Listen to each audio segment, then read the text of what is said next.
हरि ओम. लाओत्सेचा ताओबोध योगदास श्री जयगणेश जोशी यांचे प्रवचन. नम्रतेत महानता. लाओत्से पुढे सांगतो की नम्रतेने मार्ग सरळ होतो. अगदी नित्य अनुभवायला येणारी ही गोष्ट आहे. आपण जर समोरच्याला अरे केले तर समोरचा आपल्याला कार्य करतो. आपण जर कोणाला त्याची कॉलर पकडून काही विचारले तर तो आपल्याला मदत करणे शक्य नाही. त्यात एखादा खट असला तर उलटी मदत करून आपल्याला गोत्यात आणील. त्यातून आपली फारच दहशत असेल तर नाईलाजाने तुटपुंजी मदत केली जाईल की जिचा आपल्याला पूर्णतया उपयोग होणार नाही. परंतु जर प्रेमाने काही विचारले तर आपण विचारलेले तर आपल्याला सांगितले जाईलच, परंतु आपण न विचारलेलेही आपल्याला उत्स्फूर्तपणे सांगितले जाईल. आचारात आणि विचारात नम्रपणा असावा.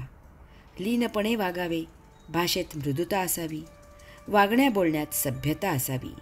आपली विद्या विनयाने शोभून दिसावी. अहंकारी मोठा घमेंडीत असतो. तो म्हणतो की मी मोडेन पण वाकणार नाही.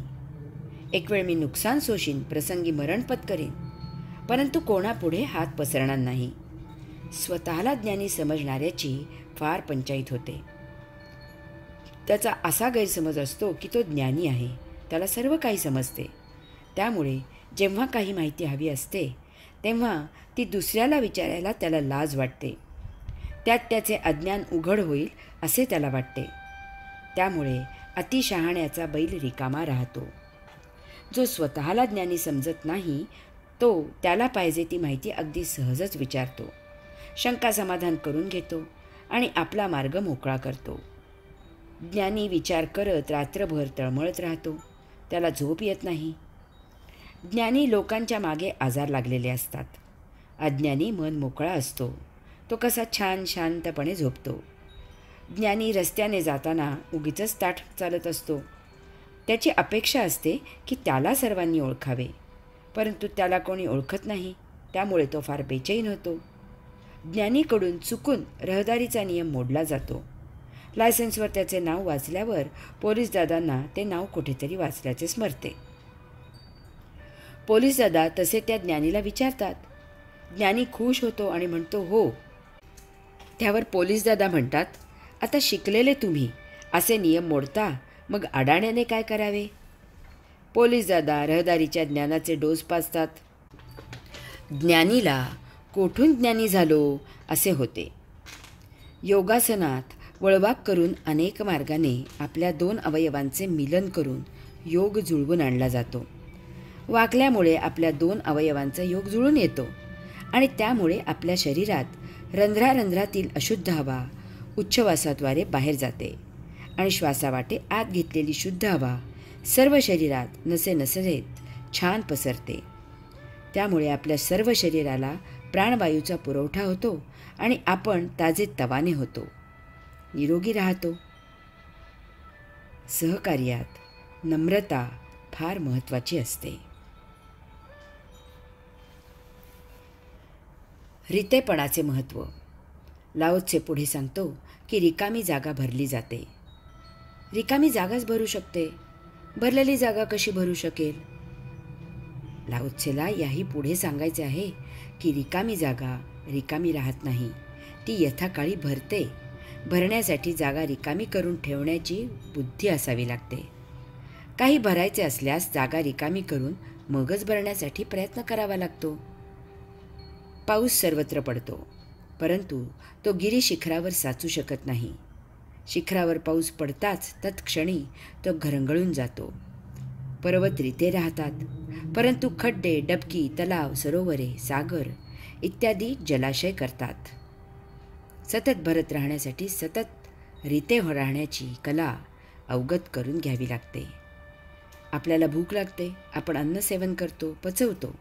त्यामधून शरीराला पोषक असे रस तयार होतात आणि मग पुन्हा भूक लागते.